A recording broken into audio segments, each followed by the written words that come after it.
Oi pessoal, seja muito bem-vinda, muito bem-vindo a mais esse episódio especial do podcast Sucesso à Brasileira.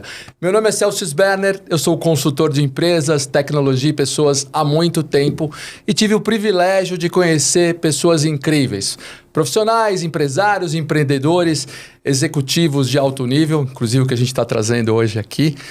Que tem muita história para compartilhar, muito conteúdo, muita dica que vai ajudar todos nós a ter mais sucesso. Sigo muito empolgado com esse projeto Sucesso à Brasileira. Tenho certeza que quanto mais sucesso a gente compartilhar, mais sucesso a gente vai ajudar a gerar no nosso país. O tema hoje é muito legal. Eu tenho o prazer de trazer aqui um cara que é meu amigo, um cara que eu conheço há muito tempo. Ele é muito bom no que ele faz. Para mim, ele é uma das referências num tema que é muito legal, que é essa história de falar de experiência do cliente. E já trabalhamos junto algumas vezes, aprendi muito com o cara. Ele tem uma carreira que nós vamos falar, uma carreira brilhante. Ele trabalhou na IG, Brasil Telecom, foi CIO da Netshoes, trabalhou em empresas de software as maiores, trabalhou muito tempo na Oracle, na SAP, trabalhou algum tempo em consultoria na UI. Hoje ele é o CTO da Zendesk, uma das maiores empresas de Customer Experience, de CRM do mundo. Walter Debrandi, é um prazer ter você aqui, meu amigo. Obrigado pela sua presença, Valtão. Que é isso, Celso. Pô, eu que agradeço aí, é um prazer estar aqui com você. Acho que eu tenho alguma coisinha que a gente pode conversar aí, enfim. Vai ser bacana demais bater esse papo contigo. Pô, muito legal, cara. Sabe que quando a gente fez a lista do podcast e começou a fazer essa história de pessoas de sucesso e pessoas que fazem a diferença no país, são especialistas e que são referências, cara, você estava ali nos primeiros nomes com certeza, cara. Obrigado pela... Muito legal ter você aqui e vai ser ótimo. A gente já começa, depois a gente fala mais da sua carreira, vão te pedir dicas aí, mas a gente já começa com algumas provocações aí, Walter. Assim, bora lá. Nas últimas décadas, se começou a falar ou se reforçar essa história de experiência do cliente. Né? Então, na verdade, não basta só para você vender, ir lá o vendedor, fazer, né? E começou a se amadurecer a história de experiência do cliente, né? O americano que é muito bom nisso, né? Transformou isso em Customer Experience e pegou o CX, mas não deixa de ser a experiência do cliente. Fala um pouco para nós e para todo mundo que está vendo aqui, cara, o que você entende por CX e qual o estágio disso nesse momento? Bacana. Eu gosto de comentar que, assim, quando você fala de CX, eu gosto de pensar sempre na soma de todas as experiências que um consumidor tem com uma marca ao longo do tempo. Então, desde que você tem um interesse, eu preciso comprar um negócio assim, quais são as possibilidades, né? Então, você começa a aprender sobre aquele assunto, você descobre que existem marcas que têm visões diferentes sobre aquilo, então você aprende sobre as marcas, sobre as ofertas de cada marca, você entra no site, pesquisa produtos, você recebe e-mail que te dá alguma ideia de alguma coisa que você pode comprar, assim por diante. Aí até que você compra, você recebe, eventualmente você vai ter alguma dúvida, vai precisar de um atendimento, enfim, uma troca, uma devolução. Tudo isso que você vai tendo contato com a marca é o que a gente chama de Customer Experience, né? Eu acho que é mais do que simplesmente atender bem um consumidor, né? É tudo que acontece por detrás. E eu acho que a gente está num momento muito bacana, onde as empresas estão percebendo, né, que CX, a experiência do cliente, é o que vai diferenciar uma marca da outra. Eu sempre gosto de dizer assim, e aí, né, às vezes eu apanho quando eu vou falar isso, né, mas se você olhar produto e meramente produto, os produtos são muito semelhantes. Os produtos e serviços são muito semelhantes. Sim. Uma calça jeans é uma calça jeans, cara. Eu sou ruim nisso, eu apanho às vezes, mas calça jeans é tudo muito igual. É muito parecido, né? Então, os produtos viraram commodity, né? Todo mundo pode oferecer uma calça jeans, né? Quando você fala de preço, os preços são muito semelhantes, né? Então, você não vai ter a coragem de vender um produto muito mais caro que a concorrência. Ninguém vai comprar o seu produto. Então, se preço é muito semelhante, se o produto é muito semelhante, o que vai diferenciar a sua marca da outra? É exatamente a experiência que a sua marca dá ao consumidor. O consumidor que é bem atendido, o consumidor em que você se preocupa com ele, o que ele está pensando, qual é a percepção dele, enfim. Você responde rápido, você responde com qualidade, você gera empatia. Isso é o que vai diferenciar uma marca da outra. É a experiência que ela provê ao consumidor. E hoje é engraçado, né? Porque você escuta isso em todos os setores. É. Para comprar calça jeans, na alimentação, em empresas B2B mesmo assim, empresas de software, empresas de carro, todo mundo fala experiência, né? Você vai comprar calça jeans, vai comer um lanche, vai fazer alguma coisa, tudo virou experiência. Banalizou um pouco essa história da experiência, você acha? Não acho banalizou, eu acho que virou o novo normal, né? Eu acho que todos com certeza estão olhando para isso e todos estão buscando entregar uma experiência mais bacana, né? E eu acho que quando você fala de entregar uma experiência bacana, passa por uma série de coisas, mas passa muito por ouvir o consumidor. Então, o que o consumidor acha da sua marca, acha da experiência, qual está sendo a percepção dele ao longo da jornada. Eu faço uma brincadeira sempre, que é o seguinte, né? A experiência do consumidor, ela tem que ser boa em todos os momentos, senão ele vai embora. Não adianta nada você ter um site super rápido, otimizado, preço bom, navegação fácil, então você compra, o consumidor compra muito bem, a entrega é ruim. Não, mas eu continuo comprando, né? Porque não existe isso, né? Quer dizer, essa experiência ela tem que ser boa em todos os momentos. Se você falha em algum momento, né, você quebra a sua promessa para o consumidor. Então, a experiência tem que ser boa durante toda a jornada. E para implantar isso, para implementar uma estratégia uma estratégia eficiente hoje de experiência do cliente, como é que se faz? E primeiro, até um pouquinho antes, desculpa, isso é para qualquer empresa ou as empresas menores, só para as grandes ou para as startups? Eu acho que é para todo mundo, né? Assim, não tem limite de tamanho de empresa, nem de segmento para você se preocupar com isso, né? Eu acho que algumas coisas importantes, né? Eu sempre falo que primeiro você tem que ver o que você está prometendo para o consumidor, né? Qual é a sua promessa como marca? Eu sou uma empresa jovem, moderna, ágil, ou não? Eu sou uma empresa confiável, duradoura, assim por diante. Quer dizer, qual é a sua promessa como marca? Aí depois, outra coisa é quem que é o seu consumidor, né? Qual é o perfil, qual é a cara do seu consumidor? E aí você olhar para a experiência que você entrega para ele, começar pelos canais mais relevantes, né? Então, eventualmente, se você é uma empresa jovem, moderna, você tem que olhar para os canais mais jovens, né? Mais digitais, assim Rede por social. diante. Por exemplo, né? Mas se você é uma empresa que é mais conservadora, enfim, talvez o canal telefone, que não morreu, né? E não vai morrer, ele seja importante de você olhar. Mas eu diria que um bom começo é olhar a sua promessa de marca, é olhar a cara, o perfil do seu consumidor e olhar quais são os canais que são mais relevantes para ele durante a jornada. Você acha que qualquer empresa de qualquer tamanho é mandatório hoje trabalhar com experiências e proporcionar experiências para os seus clientes hoje? Eu acho que sim. Eu acho que não quer dizer que você é muito pequeno ou você é muito grande que você vai deixar de trabalhar o tema. Né? Startup, por exemplo, também. Sem dúvida, né? O que sim eu acho que faz sentido é até que ponto você consegue viver, por exemplo, sem uma solução tecnológica de CX ou de CRM, que seja, né? E até que momento, até que a hora que você chega e fala assim, putz, daqui para frente eu preciso investir numa solução, né? Eu acho que aí tem um ponto de inflexão. Eu sempre falo que a melhor experiência, quem entrega para você, sem dúvida, é o dono da padaria. Você entra na padaria de manhã, ele fala assim, ô, seu Walter, tudo bem? Melhorou da gripe de ontem? Vai querer o mesmo de sempre? Então, pô, o cara sabe quem eu sou, ele sabe o momento que eu estava gripado ontem ou não, ele sabe o que eu mais gosto e vai fazer. Na medida que a sua empresa escala, cresce, você tem muito cliente, esse tipo de experiência você não consegue mais entregar. Essa é a hora que você tem que pensar em algumas soluções tecnológicas para poder continuar entregando uma boa experiência para o consumidor. E existem muitas soluções de tecnologia hoje, né? Você representa uma e trabalha na Zendesk hoje, mas quantas soluções existem hoje relevantes no mercado?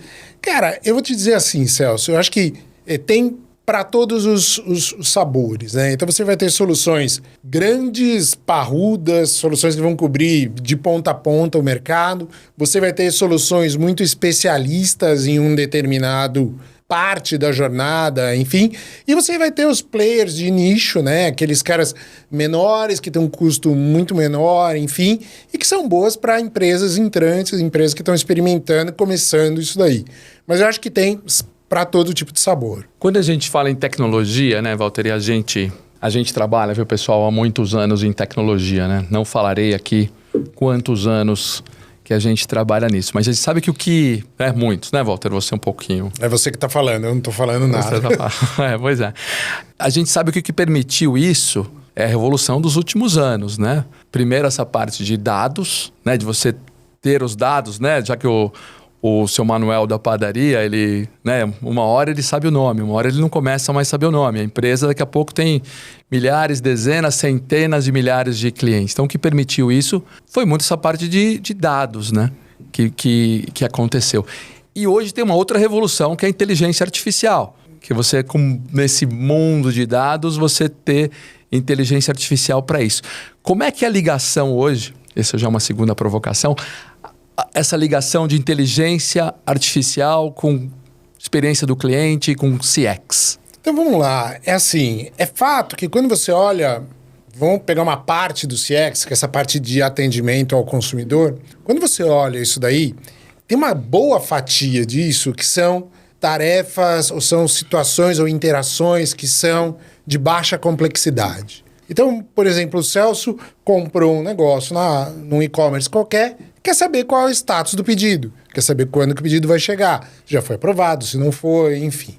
Você fazer um chat para isso, mandar um e-mail, ligar para esse tipo de coisa, o valor dessa transação, dessa interação é muito baixo, né? Quer dizer, você vai botar uma pessoa para responder isso, o que ela vai olhar num sistema e responder para você, o valor agregado é muito baixo. Então, quando você fala de automações ou de inteligência artificial suportando essa camada de interações de baixo valor agregado, o poder é sensacional, né? Quer dizer, interações mais simples, de baixo valor, eu entendo que uma grande parte disso vai ser absorvido por inteligência artificial. Mas quando você olha para as coisas mais complexas, né, eu acho que o componente humano ele ainda prevalece. Então eu vou te dar alguns exemplos, né?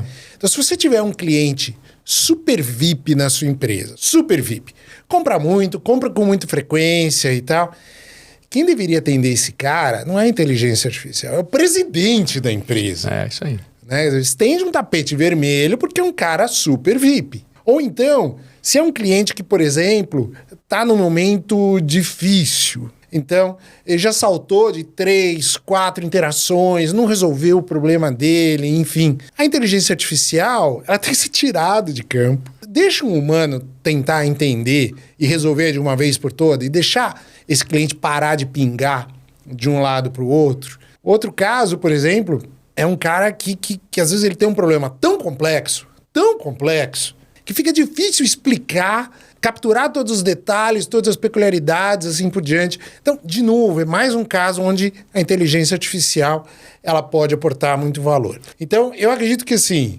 hoje a gente já vê a inteligência artificial trazendo ganhos, enfim, nas interações com o cliente. Vai aumentar, mas acho que esse componente humano, ele sempre vai ter. Você sempre vai precisar de pessoas por detrás, atendendo casos complexos, ou às vezes até calibrando a inteligência artificial, entendendo se ela está dando a melhor resposta, se ela está resolvendo ou não. Então, acho que num cenário ideal, eu entendo que uns 70% mais ou menos das interações devem ser por inteligência artificial no futuro, mas ainda vai ter um 30% mais ou menos na mão de um ser humano.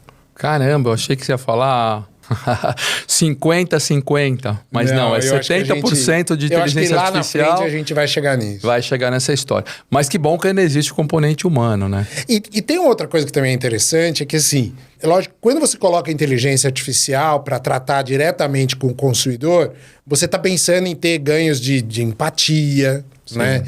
Ganhos de produtividade ou de eficiência, assim por diante. Mas tem um outro fator, que é quando a inteligência artificial consegue ajudar o atendente. Então, assim, a gente já trabalhou muito com isso daí, a gente sabe que o atendente nas empresas, ele é medido por produtividade. Olha, tem que resolver rápido, né?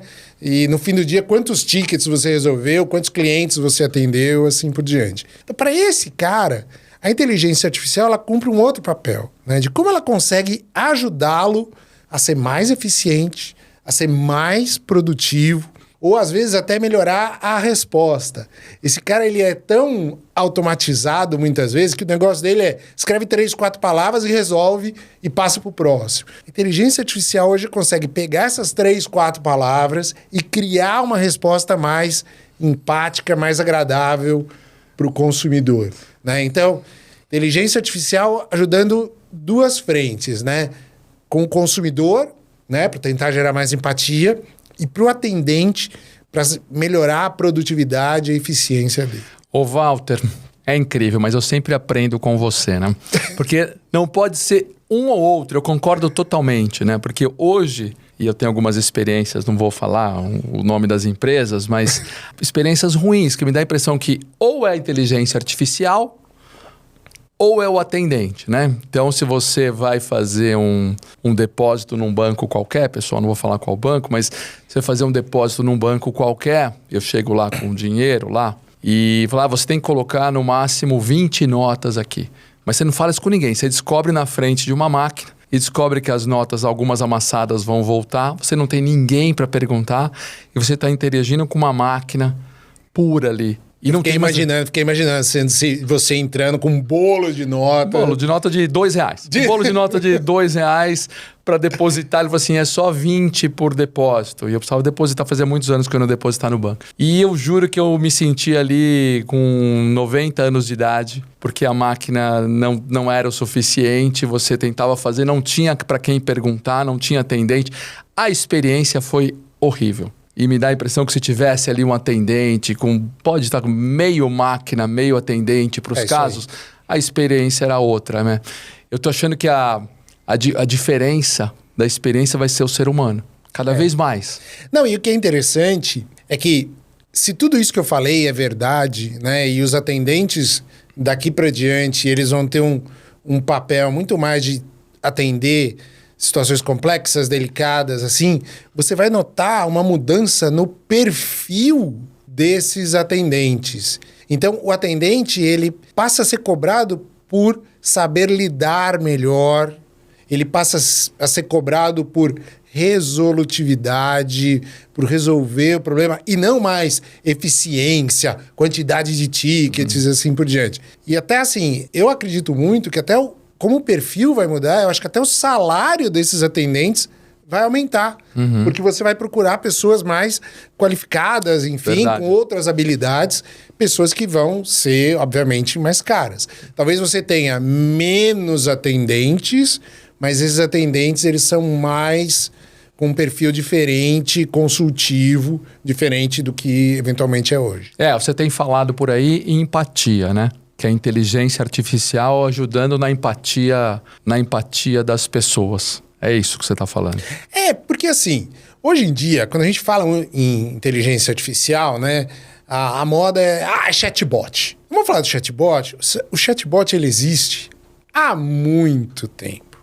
A gente está acostumado a mexer com chatbot. Só que a gente lidava com um chatbot, que eu chamo de primeira geração, que era assim, qual é seu nome, Walter? Qual é seu CPF? Tal. O que você quer fazer? 1, 2, 3, 4, 5. Se a gente for olhar, isso é a transposição da URA, né, das centrais de atendimento, para o chat. É simplesmente tirar de lá, trazer para cá. E você vai capturar algumas informações e direcionar o Walter para uma fila, para uma pessoa. Isso está mudando, né? Em vez de ter essa interação que é meramente pegar a informação e direcionar, essa versão de chatbot que a gente está, essa geração de chatbot que a gente está vendo hoje, é uma que aumenta o escopo, fala uma língua mais natural, já consegue resolver um monte de coisas. Então, assim, é a segunda geração dos chatbots. O chatbot já existe há muito tempo. E legal que ajudando o ser humano a ter mais empatia, né? Ou seja, atender melhor. Vai ter que ser híbrido, né? Esse modelo, então, humano, inteligência artificial e soluções de CX. Eu não tenho dúvida nenhuma que o futuro do atendimento é um atendimento híbrido. Que legal. Para uma empresa implementar uma solução dessa. Então, eu sei que a gente participou de alguns casos, e aí, não sei se você quer falar de algum caso específico, mas para uma empresa implementar isso, quais são os desafios que se encontra hoje em dia? Eu acho que um dos desafios acho que a gente está vivendo um hype de inteligência artificial. Então, todo mundo fala sobre inteligência artificial e tem uma grande preocupação, eu tenho ouvido muito isso, de falar assim, putz, confiável. Assim, a resposta que ele está dando é a melhor resposta? Como que eu meço o investimento, o retorno do meu projeto de inteligência artificial? E são preocupações absolutamente válidas, né? Sem contar a questão da segurança, né? É confiável? É seguro? Então, assim, isso me remete talvez a uma das últimas grandes hypes que teve, que era o de cloud computing. Uhum. Então, quando você olha, eu consigo ver algumas semelhanças, né? Então, tinha muita empresa que falava assim, como assim? Eu vou tirar os dados aqui dos meus servidores, colocar na nuvem? Onde fica essa nuvem? É segura? Eu vou ter controle, não sei o quê. E são algumas preocupações que são bem semelhantes, né? Quando você fala de segurança, de confiabilidade, de disponibilidade e assim por diante. Então, acho que é super normal. Nesse momento de hype da tecnologia, a gente está se questionando, está se perguntando sobre essas coisas. E eu acho que é um caminho sem volta. E eu acho que as empresas têm que experimentar. Então, começa com um projeto pequeno, escopo bem definido,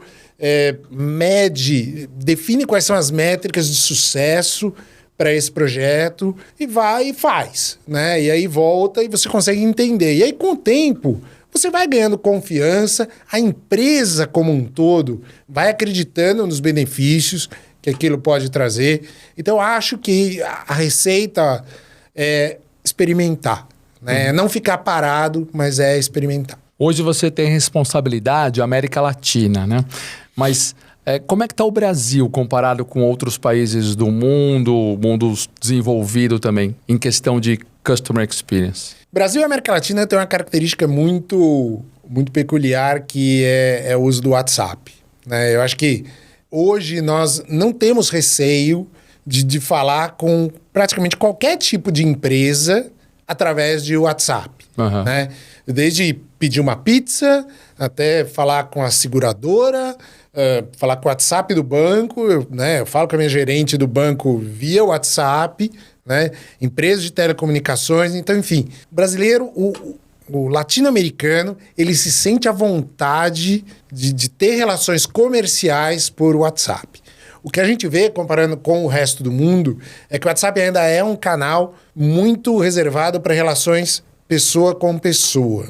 Então, Estados Unidos, Europa, pouca interação com marcas através de WhatsApp, né? Então, essa é uma característica que, para mim, é muito marcante. E outra que eu acho que o brasileiro em si, ele tem um nível de exigência que tem aumentado muito, né? Então, a gente já não tolera mais algumas coisas, enfim, quando a gente fala de Customer Experience. Acho que, para mim, essas são as duas grandes marcas. Então, hoje, o brasileiro quer um serviço melhor, ele quer ter uma experiência melhor, porque todo mundo fala na experiência, né? Todo mundo fala na experiência. E se você usar o WhatsApp, né, faz bastante sentido, né? Tá? Eu recebo muito WhatsApp de muitas empresas. Então, se eu for alugar o carro, se eu for comprar alguma coisa do corretor, todas as empresas, né? Tá até atrapalhando, na verdade. O WhatsApp, além das pessoas, do relacionamento pessoal, tem esse relacionamento com as empresas como um todo. Não é igual no resto do mundo? Não, eu acho que não é. Eu acho que aqui na América Latina a gente está muito mais à vontade. Agora, eu acho que, do ponto de vista, vamos dizer assim, até tecnológico, eu acho que ainda tem algumas barreiras pra gente romper. Eu trabalho com Customer Experience já faz talvez 11, 12 anos, enfim. Mais, eu acho, hein? Não. Então, assim, eu gosto de fazer testes, experimentar para ver o nível de maturidade das empresas quando você fala de CX, né? E muita gente fala de omnichannel, omnicanalidade e assim por diante. Que assim, como é que eu consigo começar a conversar com uma marca por um canal e seguir por outro, né, de maneira simples. Pode ser para compra, pode ser para atendimento, pode ser uma troca, pode ser o que for, qualquer processo. Mas começar num canal e seguir pelo outro. Eu acho que hoje a gente já está muito avançado, por exemplo, se eu mandar um e-mail e depois ligar, né, muitas empresas já conseguem fazer, não, Walter, é sobre aquele e-mail, né? Né? Então a gente consegue, já tem muitas empresas fazendo isso bem, né? O WhatsApp também já está um pouquinho conectado e tal. Mas quando você vai para o mundo físico misturado com o mundo digital, aí é que a coisa se perde. Então eu sempre gosto de fazer uma brincadeira, né? Às vezes eu chego numa loja, né, e falo assim, tudo bom, tudo bem? Então, é o seguinte, eu tava olhando no site de vocês, né?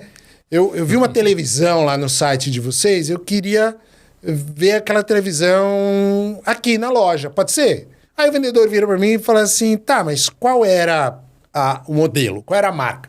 Eu não lembro, mas foi aquela que eu vi lá. Tá lá no meu carrinho. Dá uma olhada lá. Que maldade, Val. Não, mas assim, porque é uma experiência omnichannel de verdade é aquela que conecta essas coisas. Sem dúvida. Outras coisas chatas, né? Do tipo assim, você vai numa loja de telefone, o cara te pergunta tudo, né? Qual é seu nome, qual é seu plano, que não sei o quê, te mostra 3, 4 opções. Você não compra na hora. Se você for online, não tem nada, né? Você entra lá, você tem que começar do zero. Uma experiência de compra que começou na loja física, as empresas não têm condição ainda de seguir isso online. Alguma empresa tem isso? Tem alguma referência, assim, que a gente possa falar lá fora, que você lembra? Porque o que você está falando é o sonho de todos nós consumidores, né? A gente quer chegar numa loja, falar com o vendedor e depois, quando for lá no online, tá lá ou vice-versa. Isso existe? É assim, eu acho que algumas empresas conseguem, às vezes no chão de loja, né, que a gente fala, não, qual é seu CPF, qual é seu e-mail, e de alguma maneira conectar. Algumas empresas, por exemplo, quando você entra no site, né, você vai lá em meus pedidos, você consegue ver os pedidos que você fez online e na loja física, né? Então, isso é bacana, né? Já está tendo uma conexão, enfim, entre mundo físico e mundo digital. O que é muito bacana, mas eu acho que queria voltar no que a gente estava falando lá atrás, né? Quer dizer, eventualmente fazer tudo isso, né, é muito caro, é muito complicado. Se isso não for trazer um valor efetivo para a sua marca, de verdade, eu não aconselho você embarcar numa jornada tão complexa como essa. Mas, de novo, eu acho que o pulo do gato é você identificar quem é a sua empresa, quem são os seus consumidores, quais os canais relevantes e trabalhar a omnicanalidade para resolver esses problemas. Ainda tem bastante a evoluir no meu modo de entender, né? Eu tenho a experiência de tentar comprar um eletrônico há alguns meses atrás e eu fui em 2, 3 lojas e 2 dessas 3 lojas falavam assim, no site é mais barato, eu não consigo te vender. Eu cheguei a ficar com dó do vendedor, que ele olhava para mim assim, tá, mas aqui na sua loja é 800, eu vi no site por 650. Ele falou assim, no site é mais barato. E olha o risco que o vendedor, ou que a empresa corre quando ela fala isso, quando o vendedor fala isso.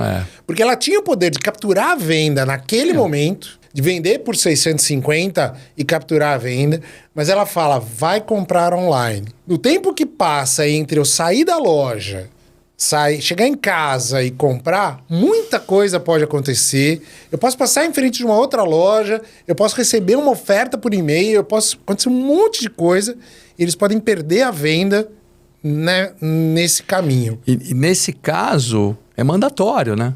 Nesse caso é mandatório, pode ser caro, mas são grandes redes de eletrônicos que têm que resolver isso de alguma forma, mas ainda não resolveram. E cara, vamos ser honestos, né? Assim, para a empresa, pouco interessa se a venda veio pela loja, se a venda veio online ou venda se for.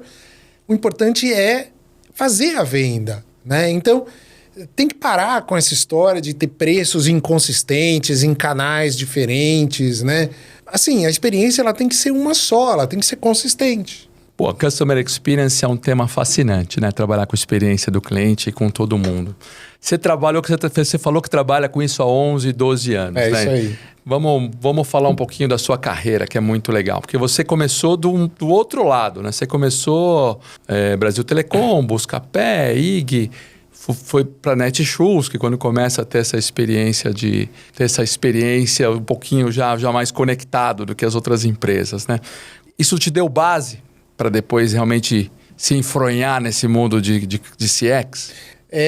Eu, assim, desde que eu me entendo por moleque, enfim, eu sempre gostei muito dessa área de exatas, de tecnologia, enfim, fiz faculdade, enfim, sempre nessa área de tecnologia. Então, trabalhei com banco de dados, trabalhei com desenvolvimento, enfim, gerente de projetos, fui sempre nessa área de tecnologia, né? Fui CIO da Netshoes, fui diretor de operações de tecnologia no Buscapé, enfim, sempre foi por essa linha, né? Em algum momento, eu saí dessa área de tecnologia e falei assim, vou vender tecnologia, né? E aí que eu fui para Oracle, SAP e estou hoje na Zendesk, né? Eu falo que, para mim, foi uma virada de chave em que eu passei a vender tecnologia tendo estado num papel de tecnologia. Então, eu meio que conseguia entender ou sabia como era a cabeça de um CIO, de um CTO, enfim, porque eu tinha sido um, né? Então, para mim, foi uma virada de chave bacana, assim. E nessa carreira toda, qual que foi o momento mais desafiador? Eu acho que...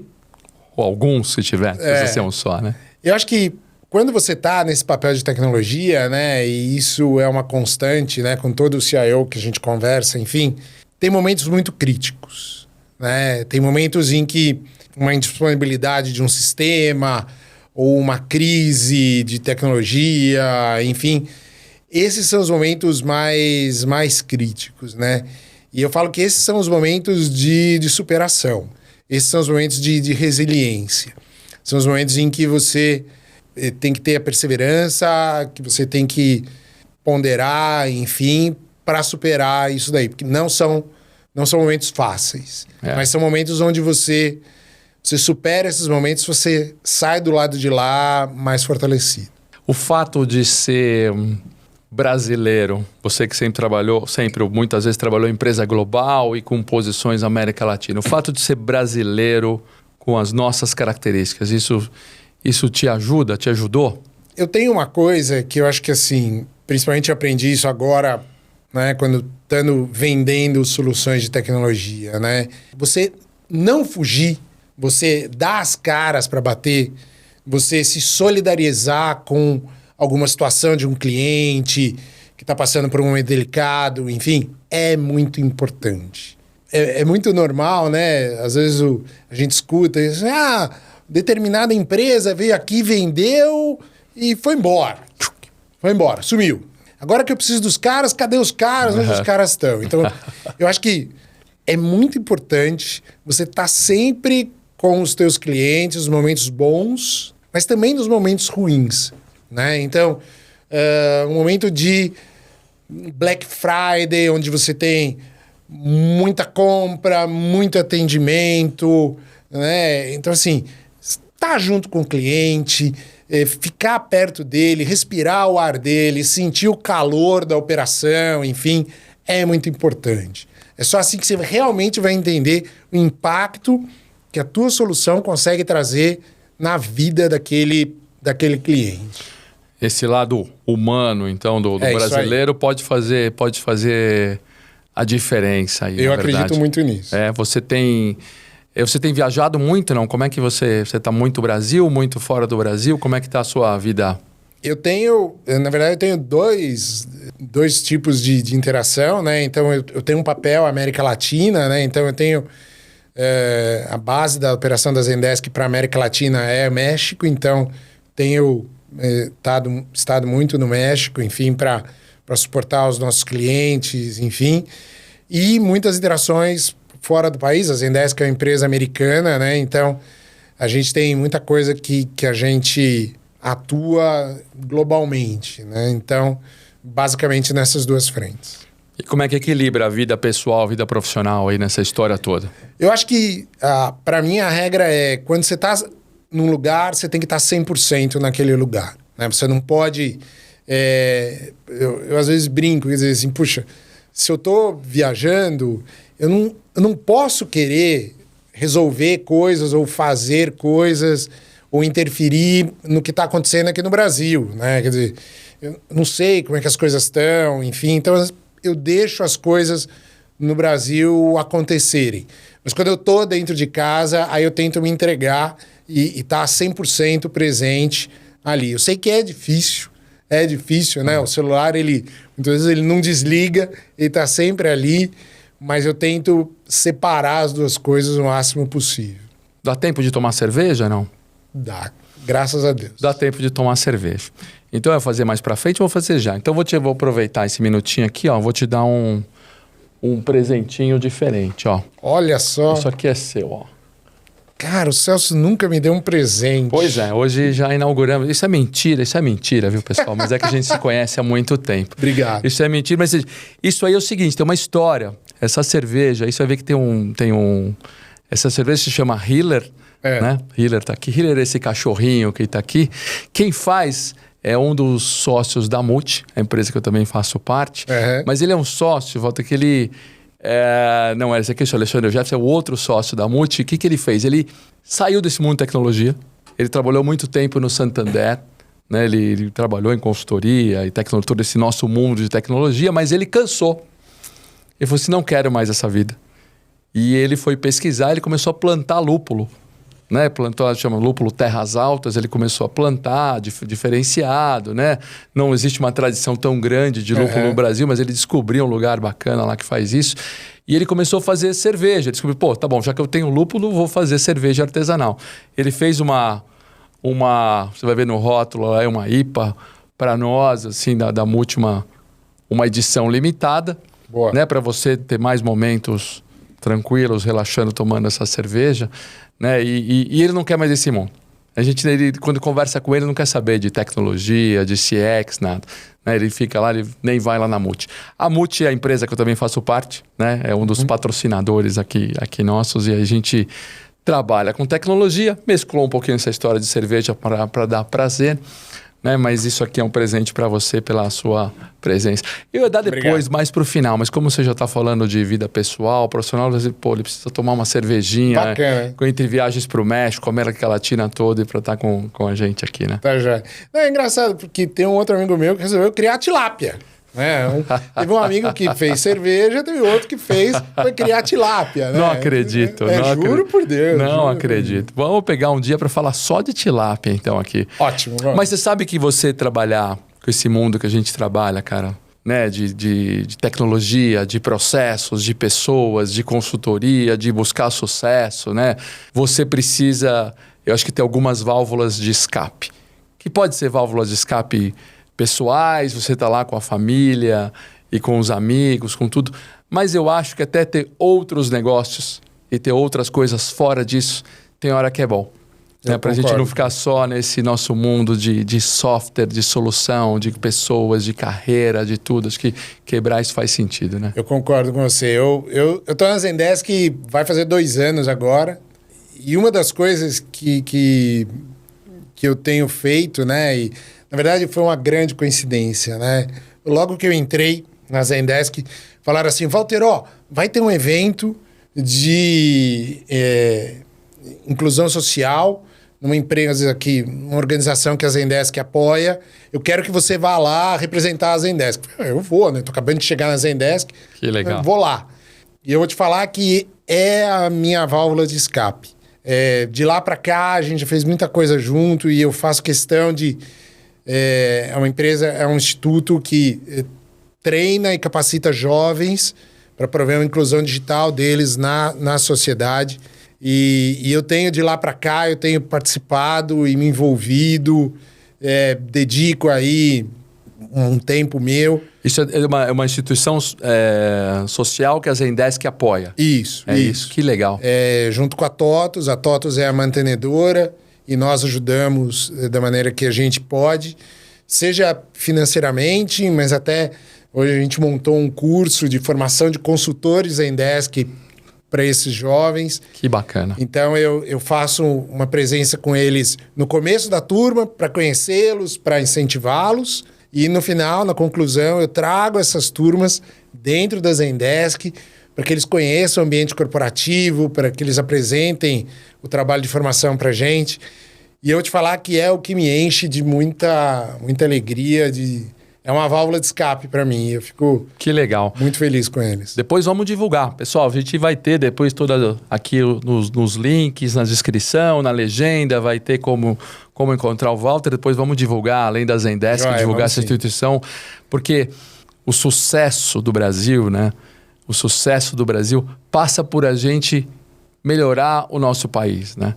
E a educação que a gente tem aqui, né, não é novidade para ninguém, ela é precária, ela deixa a desejar, só a iniciativa governamental não vai resolver se não tiver o apoio da iniciativa privada e de nós, né, profissionais, executivos, empreendedores, trabalhando com isso, a gente não vai resolver. Então, iniciativa dessa, assim, que eu não tenho detalhe, mas vou pesquisar, já me enche de orgulho também e se eu puder ajudar, eu ajudo com o maior prazer. E esse apoio, eu acho que não é simplesmente financeiro. Não. Né?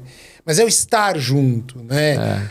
Muitas vezes, eu olhar no olho deles e ver o olho brilhar, que eles descobriram que sim, são capazes, que eles podem aprender uma coisa, né? Essa faísca, às vezes, é mais importante do que um patrocínio, que simplesmente é uma transferência de dinheiro. Sem dúvida, que bacana. Não sabia que estava envolvido nisso e fiquei muito feliz. Como é que você se vê no futuro, Walter? Como é que você se vê daqui a 20 anos? Ai, cara, eu sei lá como é que eu me vejo. Eu não paro muito para pensar. Isso é uma coisa interessante, né? A gente estava conversando sobre essa história de carreira, né? A minha vida toda, Celso, eu nunca fui de fazer grandes planos, né? Eu tento dar uns direcionamentos, né? Então, de novo, quando eu era moleque, né? E talvez a primeira escolha profissional que eu tive que fazer foi assim, vou fazer colegial, né? O ensino médio na época, né? Você tem a opção de entre exatas, humanas e biomédicas. Foi a primeira escolha que eu fiz. Falei, não, biomédicas não é comigo, humanas eu não gostava muito de ler, enfim. Meu negócio é exatas. E eu fiz o colegial, o ensino médio de exatas. Quando acabou, eu falei assim, tá, agora para onde eu vou? Posso ir para engenharia. Não sei se é muito bem isso que eu quero. Matemática, física. Não, também não. Computação, eu gosto de computação, né? Então, eu acho que eu fui sempre tomando decisões, assim, não pensando muito no daqui a 10 anos, 20 anos, enfim, mas decisões que fazem sentido para mim naquele momento, né? No médio prazo, assim por diante. Né? É que agora você está na crista da onda. Mas você não sabe se vai estar na crista... Mas você deve estar na crista da onda para os próximos 20 anos, né? Pela base de conhecimento que você tem, você vai seguir aí muito tempo. E quando você fala de carreira, tem uma coisa que eu também gosto muito, que eu sempre falo para esses jovens quando eu vou bater um papo, né? Porque o jovem, ele chega para mim e fala assim, Walter, como é que você faz para chegar onde você chegou? Né? Qual é a receita do bolo? E eu sempre falo que, assim, a carreira da gente, para mim... ela nunca é uma carreira que ela é... Porque normalmente quando você é moleque, você fala assim, a minha carreira ela vai sair daqui e vai chegar até aqui, né? Então a minha carreira vai ser 1 mais 1, mais 1, mais 1, mais 1, né? Sempre assim. E eu não acredito nisso. Né? Eu acho que a carreira da gente, Celso, ela é 1, mais 1, menos 1, mais 0, mais 1, menos 2... Quando você olha, né, ela é uma tendência, às vezes, de subida. Mas ela nunca é uma linha reta. Você nunca vai crescer sempre em linha reta para cima. Sim. Tem momentos que você vai ter que andar para o lado, tem momentos que você vai ter que fazer escolhas, né? A gente vai ser, às vezes, demitido, vai ser desligado, enfim. Você se reposiciona, você mira uma coisa bacana, mas nunca vai ser uma linha reta pro futuro. Você acha que o sucesso são vários degrauzinhos assim que vão subindo? O que você entende por sucesso? Se tiver que falar isso em meia dúzia de palavras. Cara, para mim sucesso é você estar num lugar, você tá feliz, né? Eu acho que sucesso é estar feliz. Sucesso é você poder fazer as coisas da maneira correta, ética, que você possa toda noite encostar a cabeça no travesseiro, dormir e falar: não devo nada, não tô fazendo mal a ninguém, não tô passando por cima de ninguém. Para mim, isso é sucesso. É ser feliz, ser ético, ser transparente. E para um monte de gente que nos assiste, que nos vê ou nos escuta, que dica ou que dicas que você tem para quem quer ter sucesso na vida profissional ou pessoal? Eu acho que é acreditar em você. Você tem que acreditar em você. Construir uma rede de relacionamento, né, que seja importante, que seja que cubra bastante coisa. Eu sempre falei, na minha vida de tecnologia, eu tive alguns momentos de meio desespero. Que momentos que era esse? Eu falei assim, cara, eu tô perdendo a mão. Eu não conheço tudo de tecnologia, né? A tecnologia, ela tá crescendo de uma maneira tão rápida e tá se espalhando de tanto jeito que eu não consigo absorver, eu não consigo falar sobre tudo. E me dava um pouco de desespero isso. E foi a hora que eu olhei e falei assim, eu não preciso conhecer tudo. Mas eu preciso ter pessoas ao meu redor que me ajudem e que conheçam partes desse todo. Por isso que eu acho que é muito importante você construir essa rede ao seu lado, pessoas de confiança, pessoas que complementam o seu conhecimento, pessoas que você pode confiar, que você sabe que são pessoas que não vão te deixar na mão, que vão trabalhar junto com você. Então, acho que essa é uma grande dica. Perfeito, Walter. E isso é legal, isso para mim é uma vantagem de ser brasileiro. Né? Porque o brasileiro, comparativamente a outros povos, tem uma facilidade de fazer amigos, né? Tem facilidade que o nosso networking seja maior. Isso sempre que eu tenho também jovens e que vêm conversar sobre futuro, sobre carreira, meus filhos, eu falo assim, olha, faça amigos, network, conheça as pessoas, saiba se relacionar com as pessoas, né? E monte cada vez mais um ecossistema para te ajudar nessa história, porque a gente não vai saber tudo. Mas quanto mais poderoso for o nosso ecossistema, né, mais poderosos somos nós também, né? Que legal. Pô, é muito legal, dá pra gente conversar horas aqui, Walter. Eu fico feliz, sempre aprendo com você sobre CX, sobre experiência, sobre a vida. Muito bom ter você por aqui. Eu entendi, então, como uma mensagem final que a experiência que eu vou ter enquanto cliente consumidor vai cada vez estar melhor e cada vez eu vou ter experiências incríveis aí nas empresas e nos serviços que eu vou estar utilizando. É isso? Você vê assim o futuro? Eu vejo que é assim. E eu acho que cabe às empresas se desafiarem a entregar isso. Essa, para mim, é a real transformação digital que a gente tanto ouve falar, né? Transformação digital, para mim, é pegar uma coisa que você fazia de um jeito e repensá-la de uma maneira completamente diferente, né? Então, eu acho que são várias transformações digitais que as empresas têm que passar e é isso que eu acredito para frente. Acho que as experiências como consumidor, elas vão melhorar, porque os consumidores estão cada dia mais exigentes, novos canais, novas situações, enfim, acho que é por aí. Que legal. Cara, obrigado. Pessoal, a gente vai ter como eu falei, os acessos ao Walter. Ele tem muito conteúdo, eu tenho visto suas palestras e tudo que você tem feito, tá muito legal. A gente vai deixar tudo aqui nas descrições, como eu falei, quem precisar, vamos acessar o Walter, a Zendesk, o que for necessário. Cara, é muito bom ter você aqui. Vamos fazer outros, né? Temos vários outros assuntos para falar, podemos entrar em transformação digital, em carreira, como é trabalhar nessas grandes empresas, dá para falar, fazer um outro episódio tranquilo. Eu queria agradecer muito Mas já sua acabou, presença. Cara, eu achei que a gente ia ficar aqui até amanhã. Podemos fazer um outro, mas podemos ficar até amanhã. A gente dá uma pausa aqui, toma uma água e já fazemos outro episódio. Já emendemos o segundo episódio. O segundo episódio, fala tudo que você quiser por aqui, cara. Boa. É muito bom ter você, Walter. Eu queria agradecer você estar aqui. Imagina. Você, sem dúvida, é um sucesso brasileira, cara. Cara, eu posso dizer que eu tenho o prazer de ter trabalhado com pessoas incríveis.